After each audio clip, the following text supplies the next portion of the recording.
While there wasn't a rate increase, Eamon, and I understand what you're saying, a lot of countries are facing this, but the ongoing slog on cost of living with the rates to remain where they are, possibly to the election and beyond, this is also poses a huge, potentially existential challenge for the government, as we've seen for incumbents around the world.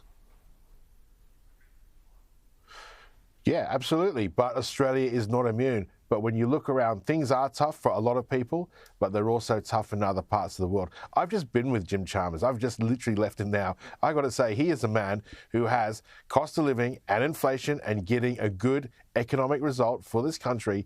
That is number one. And this is a guy who's losing sleep over it at the moment. But I've got to say, when you compare his performance to that of his predecessor, I know who I'd prefer in terms of calling the shots, you know. Let's not forget, too, 2 budget surpluses, also a good thing. You know, that wasn't achieved for 10 years. Let's not forget also what the alternative was, which is tax cuts for the very rich only. I mean, what would that have done?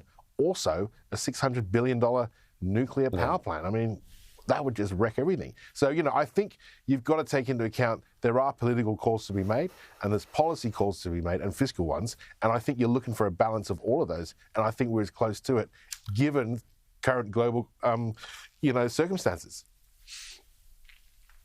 And when you look at the outlook as well towards the next election, David Gazard, that the block or that teal wall remains Peter Dutton's. I think that's the challenge that prevents us from suggesting a coalition government is possible or likely.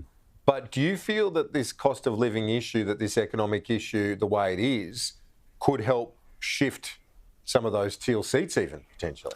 Well, it's an interesting scenario, isn't it? Because at the moment, the electors in what used to be coalition seats who went teal would be looking at their members who are as useful as a glass eye in a keyhole. They have no power at all in the lower house.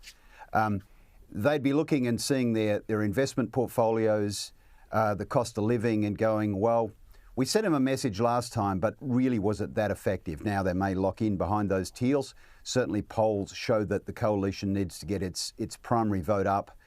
Traditionally, it's needed to get it into the low 40s, low to mid 40s. It's sitting around 39 or 40 at the moment. Labor's vote is at historic low levels.